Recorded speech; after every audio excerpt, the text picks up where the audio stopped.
Yo, what's going on, gang? Today I wanted to cover the Season 2 Zombies release. This is from the community update from yesterday. I wanted to go ahead and cover everything that we saw. So for Zombies, it says right here, as mentioned in Treyarch's 115 celebration, players will be able to jump into the Tomb, the newest Zombies map at the start of Season 2, which if you do not know, will be in 10 days. The team remains committed to putting the player fun first, squashing leftover bugs, and keeping new Zombies content coming through the post-launch seasons.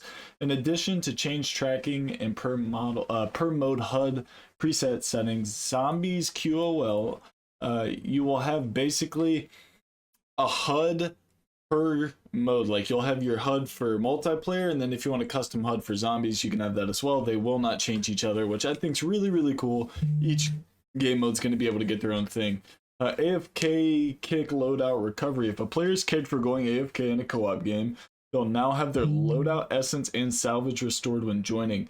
Also, you can pause it. I think they talk about it here. Co-op pause. In matches where everyone is in the same party, the host will now be able to pause the game.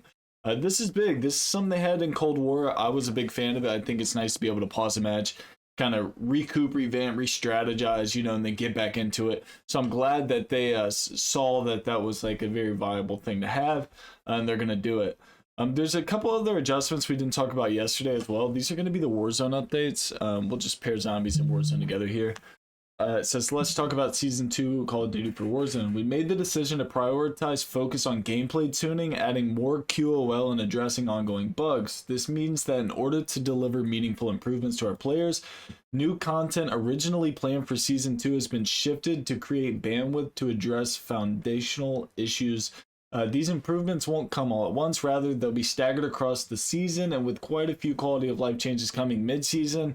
Our priority is to having the most solid foundation that Battle Royale can offer, and are excited for players to see it all live. All I'm saying is here is what they mean by like all the content's coming at a later date. They're behind. Something's wrong. Like, they are behind. There's big problems, and they're like, okay, we don't have any of this ready because the game's like on fire right now. So that's basically what they're saying there. Key gameplay and quality of life adjustments. Warzone is constantly evolving game, bringing new experiences through yearly integrations of weapons, mechanics, maps, and more. With this, the yearly integrations, I would stop with that, because we've been playing on Warzone 2 since it came out, and that is hands down the worst quality of life Warzone's ever seen is Warzone 2. I don't care with the map. I don't care about the map. Like, everyone brings it back to the map. Like, the mechanics and the movement were a huge problem. Well, that's new now. We have Omni movement, which is the best and most fluent movement Call of Duty's ever had. Can't argue that. But Warzone still feels clunky, it still feels bad, and it's because they overcomplicated things they shouldn't have overcomplicated. Maybe, they'll try to fix it. I know they said they can't go back to Warzone 1 because everything was integrated into one engine and they can't like pull the files, but you don't need to pull the files. You can rebuild. Like, you can absolutely rebuild for something similar. It doesn't have to be the exact same, but just the QOL aspect of it could be similar, rather than trying to implement something new that, it's a gamble if it's going to work or not.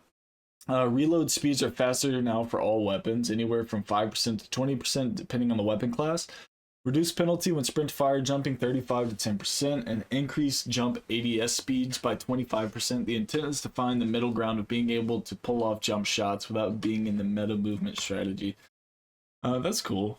Adjusted bullet penetration across most materials, resulting in more consistent experience for thicker walls in particular. Weapon swap speed increased by 10%, effectively replacing the effect of the quick grip gloves perk from Modern Warfare. Basically, all of these changes are just Warzone. These aren't coming to like multiplayer ranked, anything like that. Let's see. Remove burst and semi-auto rifles and low rarity pistols from ground loot, allowing for more confidence and knowing how your weapon will fire when you pick it up. Increased both jump speed and successive jump height with one unmodified successive jump. That's bunny hopping. So bunny hopping got a buff. Increases speed of the parachute cut animation, cutting a parachute, readying your weapon significantly faster. That's a dub. Increased player velocity when landing from a cut parachute for smoother transition into a full sprint. Reducing reverb effects to improve directionality of movement audio produced by other players. Combat scout pings replaced with an outline that is not visible through walls. Added new default perks. Okay. Let's see. Munition satchel now provides 1 additional item down from 2. Maximum deployed tacticals and lethals reduced to 2 each down from 3 to make it more. Gas grenade radius change. Spy cameras. Outline effect no longer render through walls, so they're getting rid of the free wall hacks. Body shield functionality limited, no longer automatically release players in freefall. Those are kind of generic. Let's see what the bug fixes are. Weapons and equipment. Addressed weapons becoming inaccessible near interactable areas. Weapons falling through buy station models. Weapon tool tips appearing as common when dropped to the ground. Let's see. Rank play. In addition to above, note on incoming cross-play options for console rank play in Season 2 will see refinement to the amount of SR required and adjustments to deployment fees. So it looks like Warzone Rank's going to get a big adjustment. I'm glad they're doing that with the redeployment fees, stuff like that. I think that'll balance it out, and we should see a little more competition in the higher ranks. Gang, listen, if you're new to the channel and enjoy the content, man, hit that sub button, crush a like, and I'll catch you tomorrow for another heater. Let's get it.